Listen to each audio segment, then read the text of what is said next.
शिक्षक साथियों, एक बार पुनः आप लोग के बीच उपस्थित हूँ और आज एक बार पुनः हम लोग बात करेंगे बीपीएससी प्रधान शिक्षक। तो बीपीएससी प्रधान शिक्षक पद के लिए जो भी मित्र फॉर्म डाले हैं उनके लिए यह वीडियो काफ़ी महत्वपूर्ण साबित होने वाला है। आज इस वीडियो में हम लोग इस परीक्षा के बारे में संपूर्ण रणनीति पर बातचीत करेंगे। जैसा कि हम सभी जानते हैं, यह परीक्षा 150 अंकों के लिए होगी, 150 प्रश्न होंगे इसमें। यहाँ तक तो स्पष्ट है। और इसमें 2 खंड होंगे। पहला खंड जो है वो सामान्य अध्ययन का है और इसके लिए 75 प्रश्न होंगे 75 अंकों के लिए। और इस जो खंड है, सामान्य अध्ययन का खंड है, उसमें सामान्य विज्ञान सबसे पहले है। तो उम्मीद है कि इसमें 75 में हमको लगता है कि 20 प्रश्न अवश्य होने चाहिए। 15 से 20 प्रश्न सामान्य विज्ञान से होना चाहिए। दूसरा हमारा सेक्शन है इसमें राष्ट्रीय एवं अंतर्राष्ट्रीय समझ महत्व की सामयिक घटनाएं। तो इसमें से हम उम्मीद करते हैं कि 10 प्रश्न होने चाहिए। भारतीय राष्ट्रीय आंदोलन और इसमें बिहार का योगदान, इसको हम लेकर के चलें कि 15 प्रश्न जरूर इसमें से होने चाहिए। इसके बाद है फिर भूगोल है। भूगोल को मान के चलते हैं 5 से 10 प्रश्न हो सकते हैं इसमें। फिर है राज्य व्यवस्था। राज्य व्यवस्था में भी 5 से 10 प्रश्न हो सकते हैं। और शेष जो हमारा प्रश्न होगा वो प्रारंभिक गणित तथा मानसिक क्षमता परीक्षण से होगा। तो इस प्रकार से इसकी रूपरेखा होने की पूरी उम्मीद है। एक तो है कि 75 प्रश्न आपको होने ही हैं और 75 प्रश्नों में सबसे जो महत्वपूर्ण इसका भाग है सामान्य विज्ञान का है। तो इसमें जहाँ तक मेरी समझ है 15 से 20 प्रश्न निश्चित रूप से रहेंगे ही रहेंगे।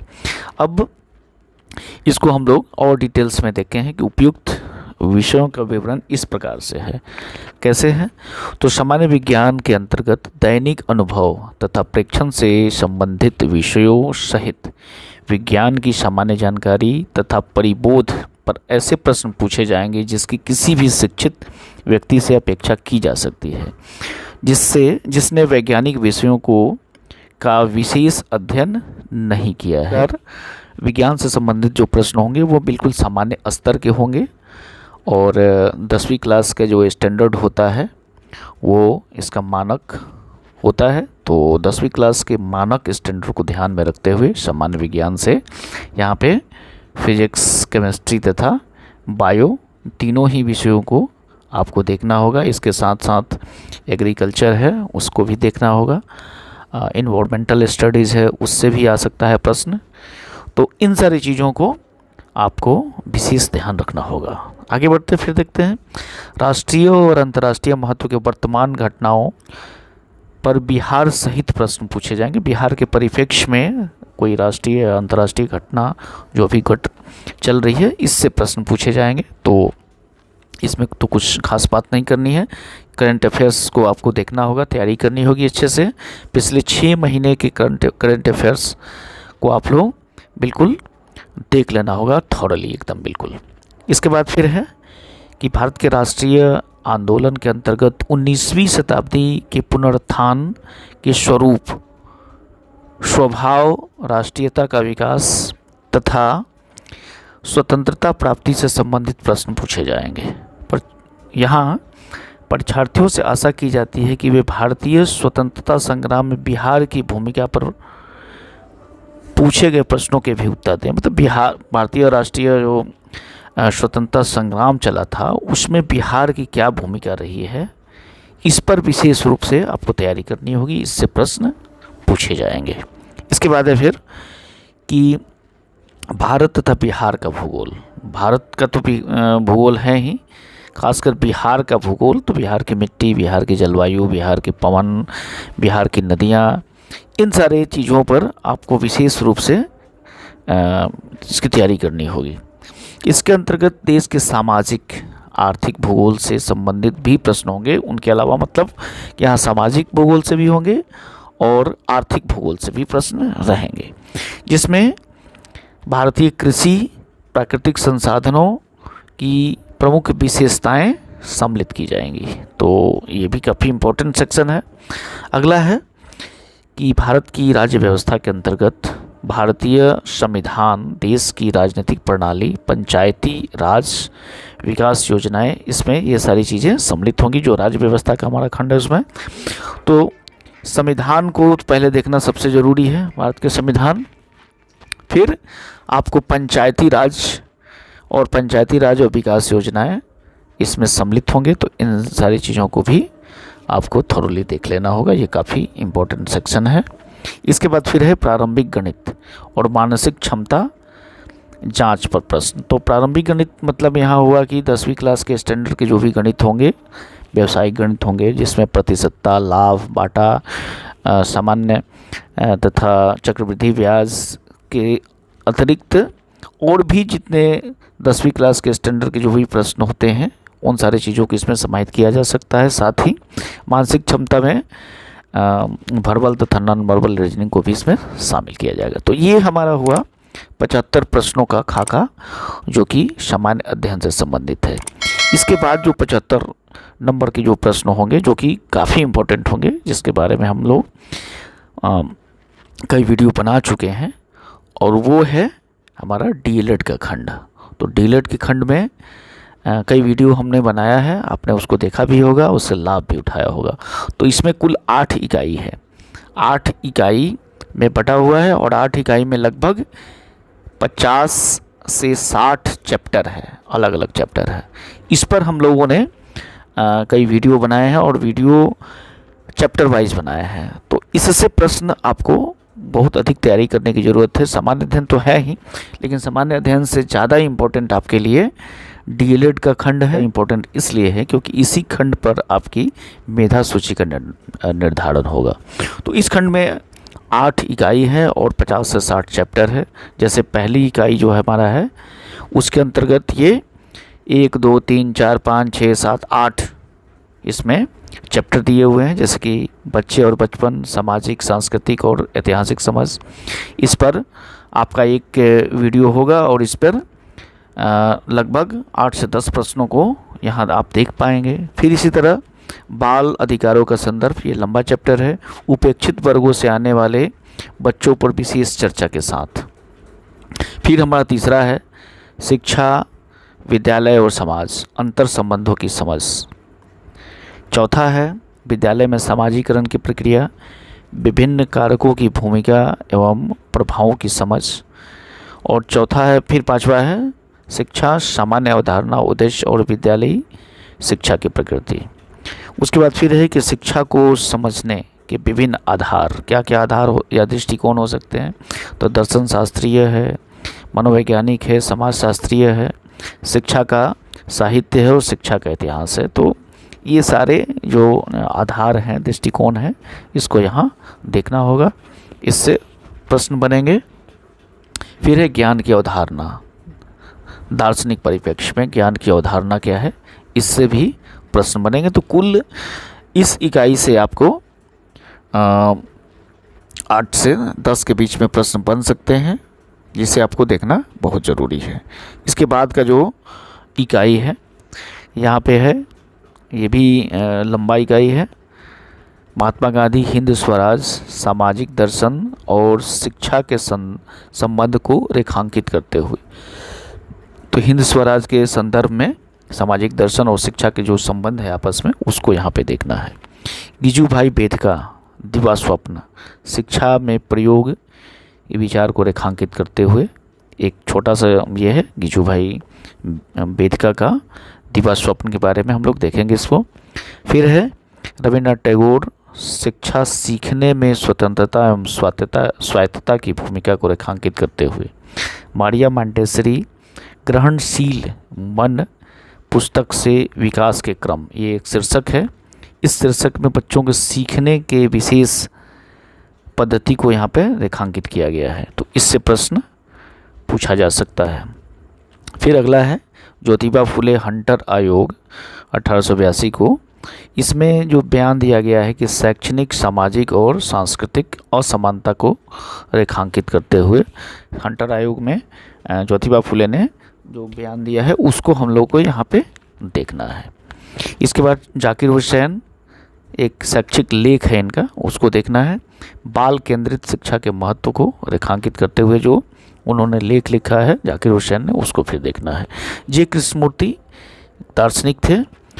ये शिक्षा क्या है, इन्होंने एक लेख लिखा है, इसमें सीखने सिखाने के संवाद की भूमिका को रेखांकित करते हुए, ये तो इसको देखना है। जॉन डीवी, बहुत ही महत्वपूर्ण पर्सनालिटी, शिक्षा और लोकतंत्र में जीवन की आवश्यकता के रूप में शिक्षा, ये शीर्षक है एक, और इससे रेखांकित करते हुए प्रश्न। तो कुल मिलाकर के इस जो इकाई 2 है, इसमें सभी खंडों में अलग अलग, जैसे महात्मा गांधी का क्या है यहाँ पे सामाजिक दर्शन और शिक्षा का विचार, गिजुभाई वेदिका का क्या है दिवा स्वप्न शिक्षा में प्रयोग, रविन्द्रनाथ टैगोर के सीखने सिखाने में स्वायत्तता की भूमिका, मारिया मोंटेसरी।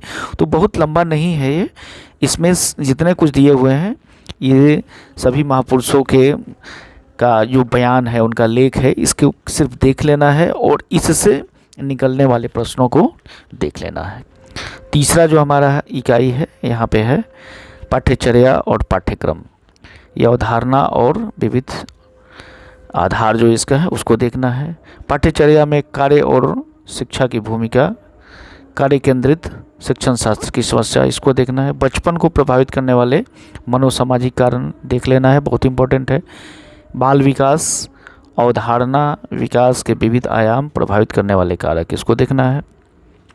वृद्धि और विकास, अंतर संबंधों की समझ, अध्ययन के तरीके, इस पर वीडियो मैंने बनाया भी है, इसको आप लोग देख लेंगे, बहुत इंपॉर्टेंट है। बच्चों के शारीरिक और मनोगत्यात्मक विकास की समझ, इसको देख लेना, इस पर भी एक वीडियो है। सृजनशीलता, अवधारणा बच्चों के संदर्भ में विशेष महत्व क्या है, इसको हम लोग देखेंगे। खेल से आशय, अवधारणा विशेषता बच्चों के विकास के संदर्भ में महत्व। व्यक्तित्व विकास के विभिन्न आयाम, एरिक्सन के सिद्धांत, व्यक्तित्व पर एक वीडियो है लेकिन एरिक्सन के सिद्धांत को अभी उसमें नहीं लिया गया है, तो एक और वीडियो उस पर बनाया जाएगा, उसको आप लोग निश्चित रूप से देख लेंगे। बच्चों में भावनात्मक संवेगात्मक विकास का पहलू, जॉन डीवी के सिद्धांत, और नैतिक विकास तथा बच्चे सही है कि गलत की, सही गलत की जो अवधारणा है वो देखना है। इसमें जॉन पियाजे, कोलनबर्ग के सिद्धांत को भी यहाँ पे देखना है। तो कुल मिलाकर इकाई 3 काफ़ी इम्पोर्टेंट इकाई है और इससे प्रश्न अच्छे खासे आ सकते हैं। इकाई 4, तो इकाई 4 में देखें हम लोग ECCE पर अभी हम लोगों ने एक वीडियो बनाया है, उसको आप लोग ज़रूर देखें। Early childhood care and education, ये नई शिक्षा नीति की जो फाउंडेशनल स्टेज है, जिसमें कि 5+3+3+4 की अवधारणा को रखा गया है। इसमें 5 जो पहला स्टेज है जिसको फाउंडेशनल स्टेज कहा गया है, इसमें जो 3, 4 और 5 वर्ष के जो बच्चे हैं, जिन्हें अभी पहली क्लास में प्रवेश करने से पहले विद्यारंभ कहा गया है, यहाँ पे इस अवधारणा को लाया गया है। ECCE early childhood care and education क्या है, तो ये काफ़ी इम्पोर्टेंट है और अभी यूनेस्को के द्वारा इसे पूरी दुनिया में लागू किया जा रहा है, न सिर्फ भारत बल्कि पूरी दुनिया में इसे लागू किया जा रहा है, विशेष करके E9 के जो देश है उसमें लागू किया जा रहा है। इसके बाद है फिर एक संतुलित और संदर्भ युक्त ECCE पाठ्यचर्या की समझ क्या है। ECCE पाठ्यचर्या में लघु एवं दीर्घकालिक उद्देश्य तथा नियोजन, इसको देख लेंगे हम लोग। कक्षा में विकासोन्मुखूल बाल केंद्रित तथा समावेशी वातावरण के निर्माण, प्रारंभिक वर्षों में विकास के विभिन्न आयाम एवं अधिगम, विशेष आवश्यकता वाले दिव्यांग बच्चे और प्रारंभिक बाल्यावस्था की देखभाल, तो इसको आप लोग को लिए काफ़ी इम्पोर्टेंट है। शारीरिक शिक्षा अवधारणा और महत्व, ये भी देखना है। बिहार में प्रारंभिक बाल्यावस्था की देखभाल और शिक्षा की वर्तमान स्थिति अभी क्या है, इसको भी देखना होगा, ये काफ़ी इम्पोर्टेंट है। राज्य में प्रारंभिक बाल्यावस्था शिक्षा की चुनौतियों एवं नवाचार। फिर है आपका राज्य में विद्यालय की तैयारी में संस्थाओं की, जिसमें अकादमिक और सामाजिक दोनों है, से क्या अपेक्षाएं की जा सकती है, इससे संबंधित प्रश्न यहाँ पे पूछे जाएंगे।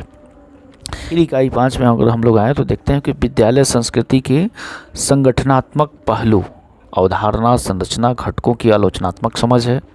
शिक्षा के अधिकार के अंतर्गत विद्यालयी व्यवस्था में परिवर्तन, समावेशी शिक्षा के अनुरूप विद्यालय संगठन एवं प्रबंधन, कला समेकित शिक्षा के माध्यम से विद्यालयी परिवेश एवं कक्षाई शिक्षण में बदलाव, कक्षा कक्ष शिक्षण की प्रकृति, परंपरागत बाल केंद्रित लोकतंत्रात्मक सृजनात्मक, इन सारी चीज़ों में कक्षा कक्ष की जो शिक्षण की प्रकृति है उससे संबंधित यहाँ पे प्रश्न पूछे जा सकते हैं। पाठ्य सहगामी एवं सह शैक्षिक क्रियाएँ, महत्व, योजना एवं क्रियान्वयन, गतिविधियाँ, कला, खेल इत्यादि से संबंधित प्रश्न पूछे जाएंगे। फिर है विद्यालय में आकलन एवं मूल्यांकन की व्यवस्था। आकलन और मूल्यांकन दोनों से ये काफ़ी इम्पोर्टेंट है। आकलन क्या है, मूल्यांकन क्या है, इसकी व्यवस्था हमें कहाँ से करनी है। सतत व्यापक मूल्यांकन, प्रगति पत्रक जो हम लोग बनाते हैं विद्यालयों में, तो इससे संबंधित प्रश्न पूछे जाएंगे। शिक्षकों से ये सामान्य अपेक्षा है कि इन सारी चीज़ों को बहुत अच्छे से जानते भी हैं। शिक्षक वृत्तिक विकास, अवधारणा, आवश्यकता, नीतिगत विमर्श एवं सीमाएं, ये पूछे जा सकता है प्रश्न। अच्छा, ये भी टॉपिक है। और उसके बाद है कि विद्यालय में नेतृत्व व्यवस्था और शिक्षक, प्रशासनिक, सामूहिक, शिक्षण शास्त्रीय, परिवर्तनकारी, ये पूछे जाएंगे। इसके बाद है इकाई 6। इकाई 6 क्या है, निकटवर्ती जिला स्तरीय संस्थाएं। अब इसमें क्या है, CRC है, संकुल संसाधन केंद्र, प्रखंड संसाधन केंद्र, BRC, जिला शिक्षा प्रशिक्षण संस्थान, डायट है, प्रारंभिक शिक्षक शिक्षा महाविद्यालय, PTEC है। तो इन सारी चीज़ों की जो संस्थाएं हैं, इन संस्थाओं का मौलिक कार्य क्या है, इनका फंक्शन कैसे है, इन सारी चीज़ों पर हम लोग चर्चा करेंगे और इससे प्रश्न पूछे जाएंगे। इसी तरह दूसरा है राज्य स्तरीय जो संस्थाएं हैं, तो राज्य स्तरीय संस्थाओं में SCRT है, बिहार शिक्षा परियोजना BEPC है, बिहार विद्यालय परीक्षा समिति है, बिहार संस्कृत शिक्षा बोर्ड है, बिहार राज्य मदरसा शिक्षा बोर्ड है और बिहार मुक्त विद्यालयी शिक्षण एवं परीक्षा बोर्ड है। तो इन सारी चीज़ों को हम लोग देख लेंगे। ये शिक्षकों से सामान्य अपेक्षा है कि इन सारी चीज़ों के बारे में जानते हैं, तो इसमें बहुत ज़्यादा कुछ आपको पढ़ने की आवश्यकता नहीं है, लेकिन एक बार आप इसे देख अवश्य लेंगे। इसके बाद फिर है राष्ट्रीय स्तर की जो संस्थाएं हैं, जैसे NCERT है, CBSE है, फिर राष्ट्रीय शैक्षिक योजना एवं प्रशासन संस्थान NIEPA है, राष्ट्रीय अध्यापक शिक्षा परिषद NCTE है। तो इन सारे जो संस्थाएं हैं इनको हम लोग देख लेंगे कि इनकी स्थापना कब हुई थी, इनका मौलिक कार्य क्या है, इनका फंक्शन क्या है, इन सारी चीज़ों के बारे में। इसके बाद है इकाई 7, काफ़ी इम्पोर्टेंट है, भारतीय समाज में समावेशन, अपवर्जन के विभिन्न स्वरूप, हाशिए का समाज, जेंडर, विशेष आवश्यकता वाले बच्चों, दिव्यांगजन के बारे में बहुत इम्पोर्टेंट है। कक्षाओं में विविधता, असमानता की समझ, कक्षाओं में विविधता और असमानता की समझ, पाठ्यचर्यात्मक एवं शिक्षण शास्त्रीय संदर्भ। इसी तरह समावेशी शिक्षा के लिए आकलन की प्रकृति एवं प्रक्रिया है। समावेशी शिक्षा में विशेष आवश्यकता वाले बच्चों का संदर्भ क्या है, ये पूरा जो सिस्टम है आपको समावेशी शिक्षा से संबंधित है, तो ये काफ़ी इम्पोर्टेंट है, इसे हम लोग देखेंगे। ऐतिहासिक विकास, वर्तमान स्थिति, चुनौतियाँ, बिहार का संदर्भ क्या है इसमें। इसी तरह फिर शिक्षा व्यवस्था और विद्यालय में प्रचलित जेंडर विभेद, पाठ्यचर्या, पाठ्यपुस्तकें, कक्षाई प्रक्रियाएं, विद्यार्थी शिक्षक, स्टूडेंट टीचर जो इंटरेक्शन है, जो संवाद है, इसके संबंध में विशेष रूप से ये इसके बाद है जेंडर संवेदनशीलता, समानता में शिक्षा की क्या भूमिका है, लैंगिक समानता और असमानता के बारे में हम लोग इस पर विशेष चर्चा करेंगे।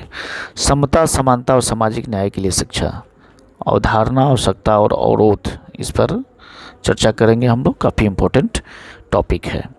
शिक्षकों की अस्मिता, समकालीन विमर्श, एक आदर्श शिक्षक की क्या संकल्पना हो सकती है, ये हमारे शिक्षकों से सामान्य अपेक्षा है कि ये टॉपिक को बहुत पहले से बहुत सारी चीज़ों को जानते हैं।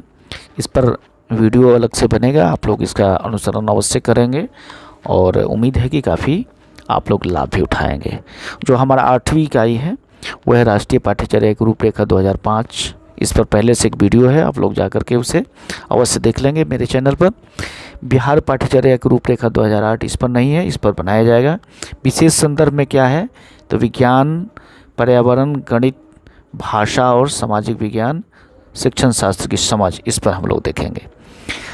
शिक्षण अधिगम में ऑडियो वीडियो मल्टीमीडिया साधनों की महत्ता तथा उपयोग, इस पर हम लोग देखेंगे। सीखने की योजना विद्यालय के अन्य कार्य के साथ आईसीटी का जो एकीकरण है, इस पर भी हम लोग चर्चा करेंगे। तो इस प्रकार हमारा जो डीएलएड का सिलेबस है ये समाप्त हुआ। मैं आप लोगों को विशेष तौर पे ये बताना अवश्य चाहूँगा कि डीएलएड जो खंड है इस पर 5 से 6 वीडियो बन चुका है, लेकिन अब नियमित तौर पर शुरू से हम लोग इस पर वीडियो बना रहे हैं। आप लोग वीडियो को अधिक से अधिक लाभ उठाएं। वीडियो के साथ साथ पीडीएफ भी मुहैया कराया जाएगा, इसलिए चैनल पे आप लोग बने रहें। जो भी शिक्षक मित्र हमारे प्रधान शिक्षक की तैयारी कर रहे हैं, प्रधान शिक्षक में सफलता प्राप्त करना चाहते हैं, वो चैनल से अवश्य जुड़े रहें तथा नियमित रूप से वीडियो देखें, शेयर करें, कमेंट्स करें। और जो मित्र अभी तक चैनल को सब्सक्राइब नहीं किया है वो सब्सक्राइब भी कर लें। बहुत बहुत धन्यवाद।